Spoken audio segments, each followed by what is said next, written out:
Hello, everyone. Hello. Thank you so much for joining us. This is our wonderful podcast, How to Drought Proof Your Retirement. And we love to talk about affiliate marketing. We love to talk about all things that can get you to the retirement age. It doesn't matter if you are young or old, we all have to start thinking about retirement. You do not want to wait until it's time to retire. You want to start thinking about it like yesterday.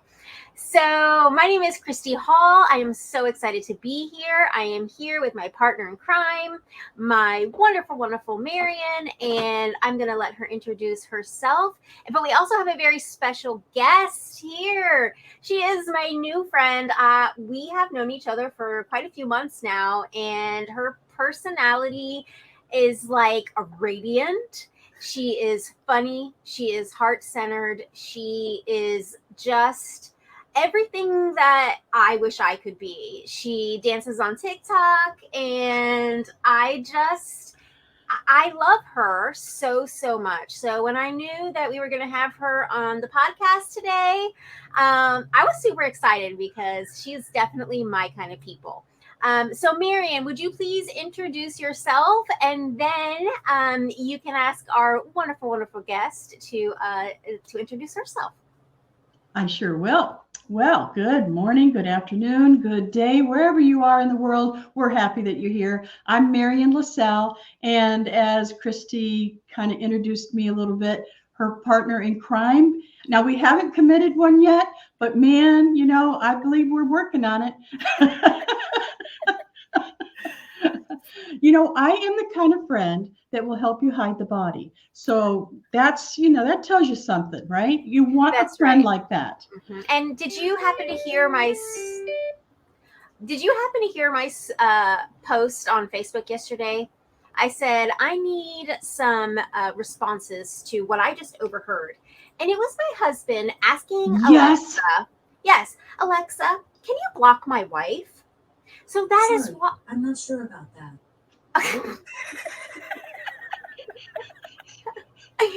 So I might need you to come help me bury a body. Okay, get back to it. I'm sorry, that was just a side note. I did give you a good response, so I don't know if you read it or not, but I said, I wonder how much an alimony payment's going to be. Yeah, my favorite comment was my sister-in-law saying, does a dog shock collar work on husbands? And I think I'm going to find out. Oh, good one. Good one. Well, I'm really happy that the three of us could, as you could tell, we're already off to a good start, having fun. So we're all into internet marketing. We're all into creating our freedom in a way that makes us feel good.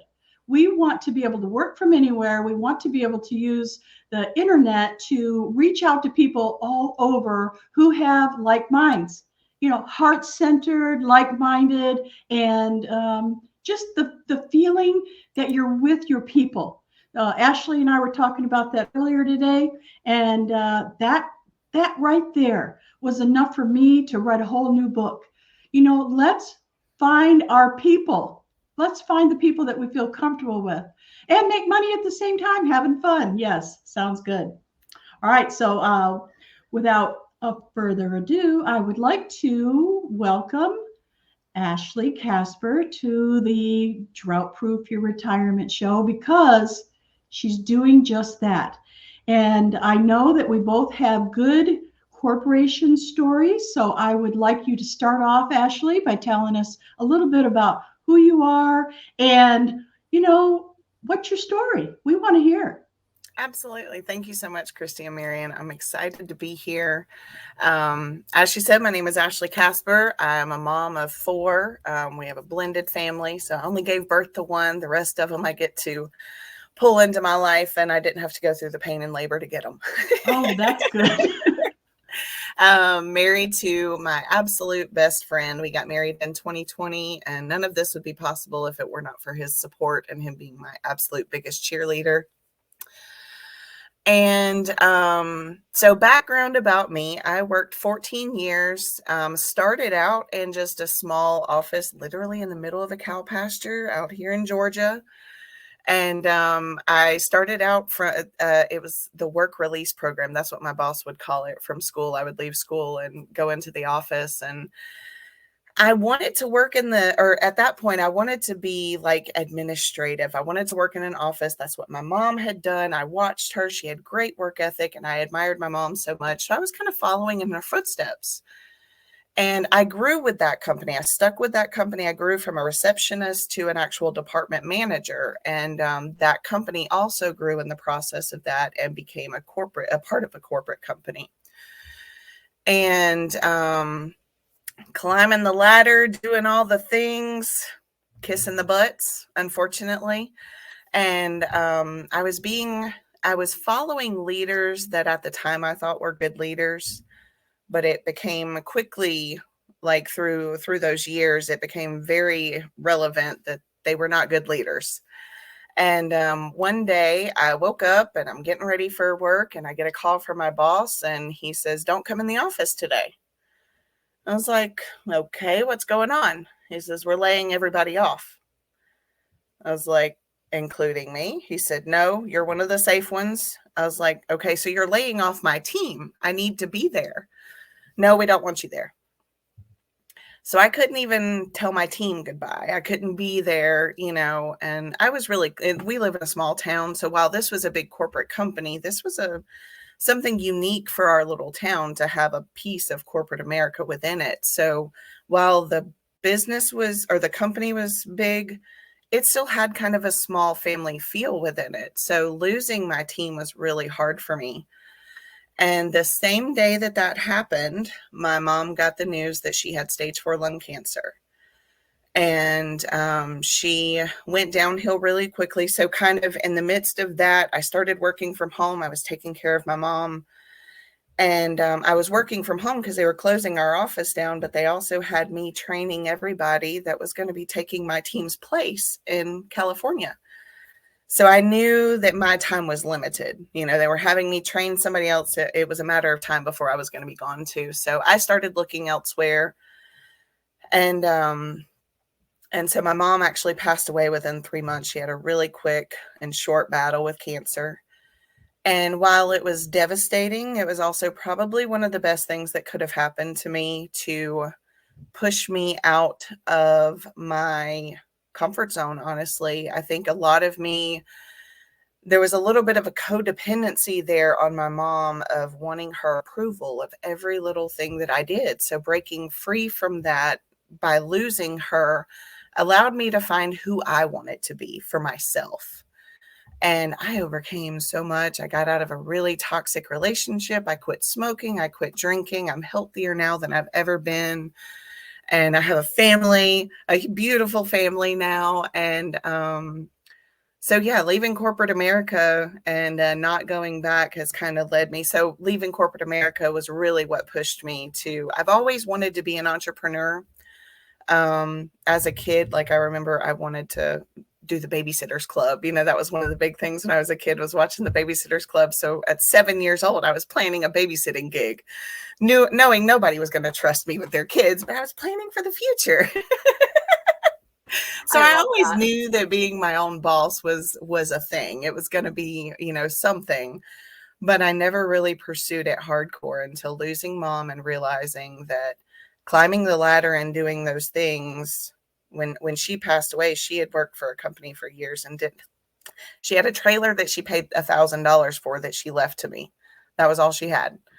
And so I didn't want to follow in those same footsteps, and I know that while she wanted me to do good things, she didn't want me to follow in those same footsteps either. So that's what got me here today. So I don't think I left anything out. I think that covers most of everything. That's beautiful. That's beautiful. I can relate so well. I mean, we talk about entrepreneurs, and so many of them, they kind of have that drive when they're young, and they don't always realize it. I definitely wanted to be a babysitter. I babysat my first time, and they paid me with a loaf of raisin bread. And, maybe that's why I'm a little bit overweight, because I was super excited. But I quickly changed to, and I've always lived in Florida. So I quickly changed to painting shells. So I used to paint shells and take them door to door. I think I sold them for 10 cents. I didn't really care about the money. I just really wanted to create, and I've always had that creative soul, which kind of reminds me of you, because I have watched your flourishing Ashley's creative stash come to life. I feel like I've been kind of watching on the sidelines and being able to participate a little bit. So what I'd really like to know is, how did you go from this corporate world to knowing that you wanted to create coloring books to inspire the world? How did that niche happen? Was it experience? Do you have some type of graphic experience, or is it just a love that came out of you? So creativity, art, crafts has always been a part of my life. I actually helped my mom open an Etsy store when she was still alive, and she was selling some of her, she would paint eggshells. So she did the blowing and she would paint the eggshells. So I've always struggled with choosing a niche. Since I got into, figuring out I wanted to start my own business, I always knew that, but I felt like I was jumping from one thing to another because I consider myself pretty multi-passionate. And this time around, I think, honestly, you have been a big part of that, Kristi. Like, while, you purchased the coloring pages that I released the first day, but not just you, there've been so many other people that just like, I think what started at this go round was a Facebook post of me. Like, I took the shot like this with my iPad in my lap of me creating a coloring page. And I got such a good response, not so much about the reason why I was making the post, but also about the page that I had created, which I didn't think was anything super duper special at the time. It was just some doodles, I felt like. And the response to that, and I was like, okay, let me create some more. So I created some more and got a lot more response. And I was like, okay, this is a niche that, like, I'm getting these signs. Things are, the universe is telling me this is something that could be beneficial for others as well as me. It's creating the coloring pages is like therapy for me. I'm not huge into coloring, but I love creating like the line work and stuff. But anywho, so yeah, this time around, I think just the confidence of everyone kind of pouring into me was just like, okay, just pick something and run with it. It doesn't have to be perfect. And I think Marian kind of helped solidify this for me in one of our chats a couple of weeks ago was, coloring books may be my thing right now, but that doesn't mean that has to be what I do 5 years from now. And I think a lot of people get caught up in, choosing the niche because they feel like they have to be consistent with that niche. And I'm learning you just have to be consistent. You don't have to be consistent with a niche. Just be consistent. Ooh, I like that. I like that a lot. And I'm glad you mentioned that, because sometimes, when you talk to people, you don't know what sticks and what makes them feel confident about moving forward. I do pride myself in helping people, including myself, try to figure it out, because it's hard. It's hard to find, what really gives you pleasure, and it's hard to figure out what other people will pay for or want to see. Like, you put something out on social media and crickets, it hurts, It's like you put your heart into it and it's like, nobody loved it. Okay, I guess the next thing here, So I'm glad to hear you say that, because I do want to talk to you about several things. Challenges, of course, but mostly I want to talk to you about technology, your skills. Are you trying to improve your skills? Are you just paying somebody to do it all for you? How are you handling technology? Technology is handled by me. I've always been pretty gifted when it comes to technology. That was one of my talents within corporate America, that they would kind of recruit me for and volunteer me for, to learn new software and stuff and be the one to teach it. So that was kind of what helped me climb the ladder there. So and that was also something my mom kind of enforced when I was really young. She had me in front of a computer at the kitchen table. And this was back when you had the big square monitors, and she turned it around. I couldn't even see what I was typing. She'd be like, nope, you got that wrong. And I'd be typing, nope, you got that wrong. Oh man, I love that. So it's That like brings old back some school memories. taking Yeah. test, you know? So my mom knew that the computers were the future. So she really encouraged me. And through high school, I took web design classes, PowerPoint, like we learned all the Microsoft Office, stuff like that. So technology has always become pretty easy, and it's a craft in itself to me. I can get lost in creating my website sometimes and just be like, oh, wow, it's 5 hours. And, they say do the things that you can, get lost in time doing. And so why would I hire somebody else to do that if I enjoy it? But the other thing with that, I think it's really important to have tools that, make that there's lots of user-friendly tools out there for people that aren't really skilled. And it just takes a little time to work with it and give yourself that grace to learn it. Yeah. Ashley, you mentioned tools. Are there any specific tools that you use? You mentioned you update your website, and I know you do a lot of the detail work with coloring. If somebody out there wanted to get started, maybe even creating their own coloring pages, or they just have a small business that they aren't really sure what to do next, what tools would you recommend for somebody who wanted to get started? Absolutely. So, my number one tool that I have used now for 2 years, and I've like I said, I kind of bounced around from niche to niche. I've created so many different business, even if I didn't release them to the world, I was creating little business ideas behind the scenes. And that's the funnel builder tool that I call it my digital Swiss Army knife. And it's just capable of so many things. And I think that any business, even if you're not just doing coloring books, you can do coaching, you can do webinars, you can do a membership program, you can sell your products. And the biggest thing that I love, they don't take any fees from you. You get to keep all of your sales. And it's an affordable product, and the community and the support, like I said, especially for those newbies that don't really fully understand, you've got that support system that goes with that tool, which is really hard to find out there. But outside of that, for creating coloring pages, Canva, I get a lot of kind of like template ideas. I'm not really big on sketching ideas from my brain quickly. I do with big projects that I do, but when I'm just wanting to create a coloring page, I'll kind of throw together some graphics to get kind of an idea of a template. And then I use Procreate, which is a one-time purchase app that you can get on your phone or iPad to do like drawing and line work. Highly recommend an Apple Pen to go along with that. But yeah, those are the main tools that I use in my business. I just a quick note, I'm a baker, and so a lot of bakers use Procreate to work on their designs. So yeah, Nice. I think that's pretty cool. Well, thank you for sharing that. Yep.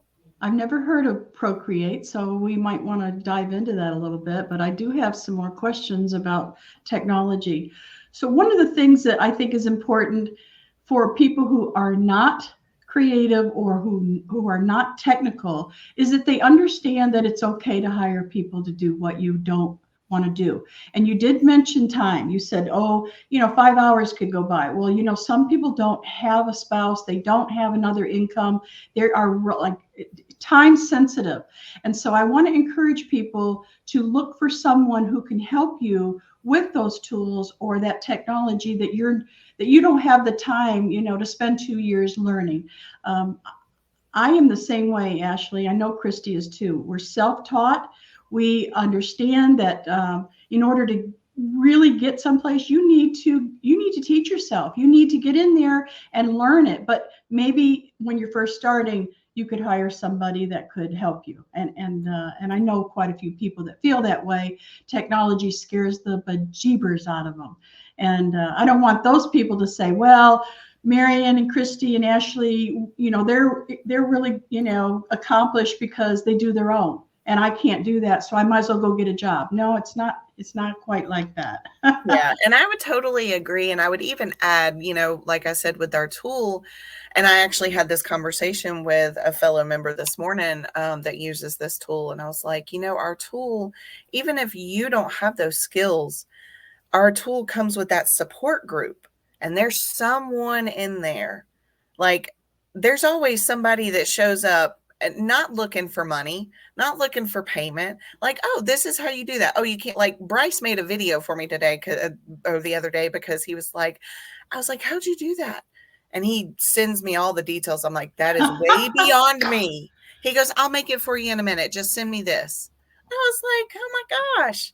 So I think having that tool with this community of people, anyone with those technical challenges, you're going to get that support. You're going to get that support. Yep. Absolutely. I gotta say our community is fabulous. And one of the things that I really like to do is, you know, they have that quote, you know, you can teach a man to fish and he'll have fish forever. So I really, I love to teach how to work on the funnel builder. I love to teach people how to create their own websites, but I don't just do it for them. You know, I'll show them, I'll give them an example, but then I want to be right on their shoulder. And we can do that virtually and really show them what to do. And I find that so many people really learn best by allowing someone with patience and kindness to let them stumble and to let them learn. And to me, I just find that to be so great. So my next question is, and this is kind of a multifaceted question, because I always like to ask people, especially when they have families. My daughter is grown, so I don't really have a big issue with the work-life balance. But you mentioned that you are kind of recently married and you blended your families. But also I picked up that you guys got married in 2020. So was that pre-COVID? Did COVID affect anything in your family dynamics? And how do you work that work and life balance, having that mixed family? Gotcha. So I will say it's been in kind of two parts. There was prior to marriage and there was after marriage. So prior to marriage, we're all blending. It was a family of 6 in a tiny 2-bedroom, 1-bath, 1970s trailer.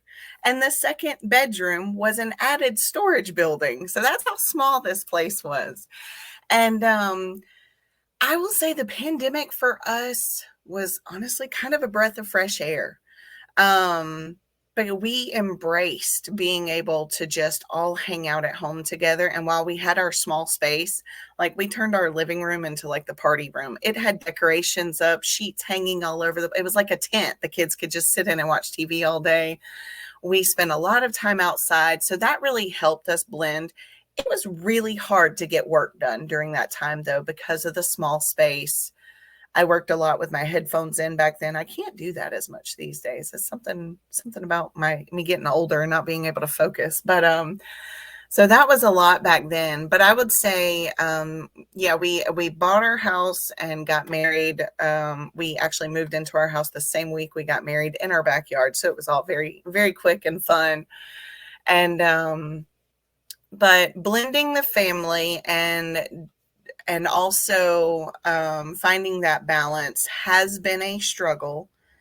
And I will say the biggest things that have helped me, number one is my husband.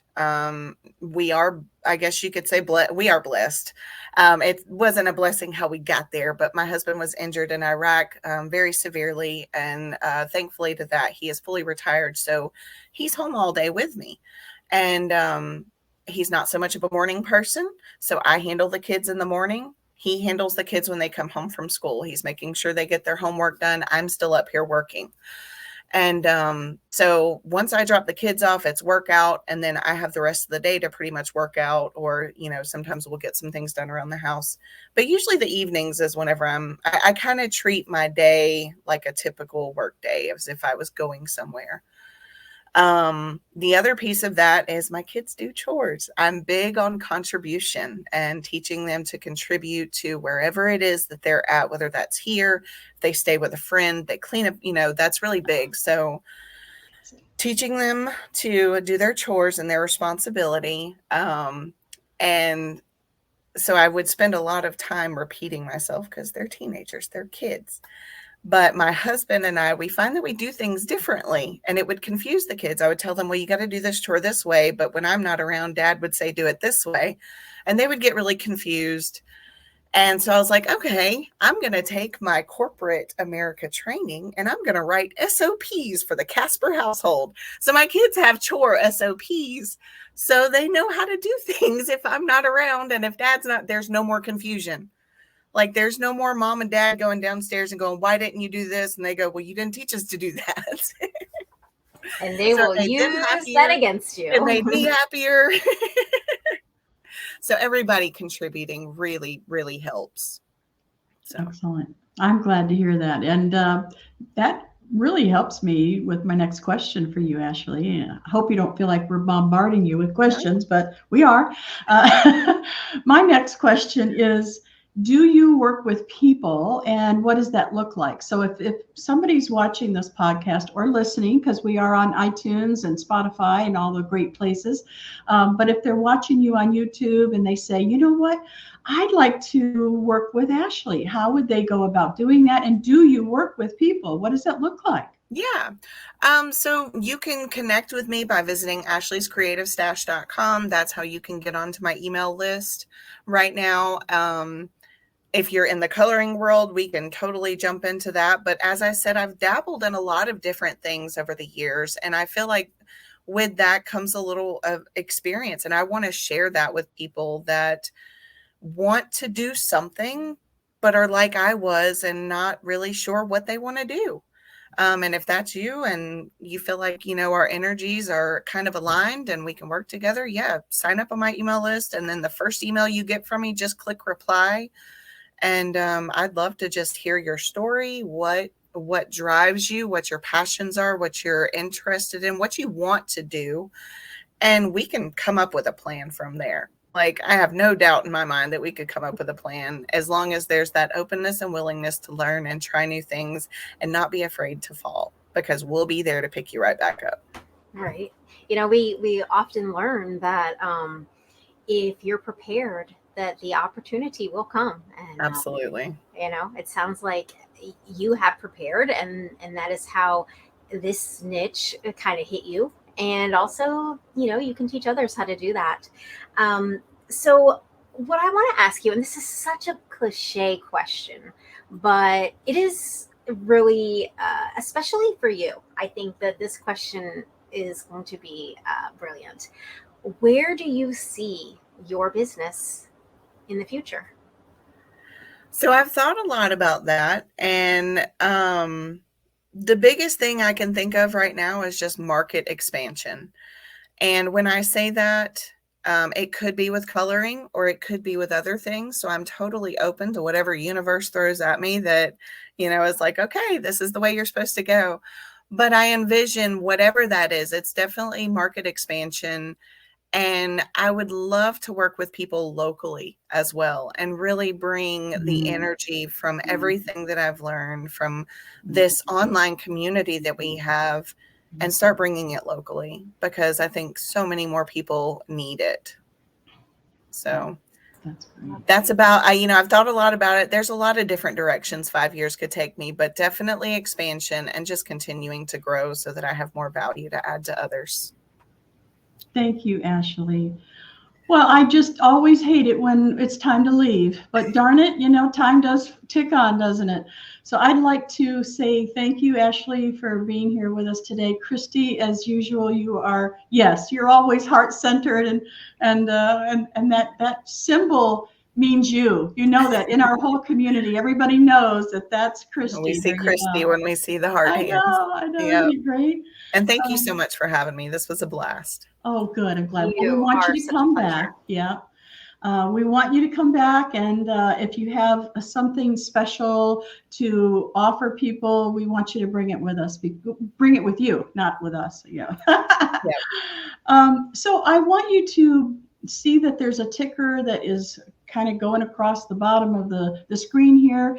I am encouraging you to download your copy of the Drought Proof Your Retirement. It's a book that Kristi and I put our heart and soul into, time, effort, and talent.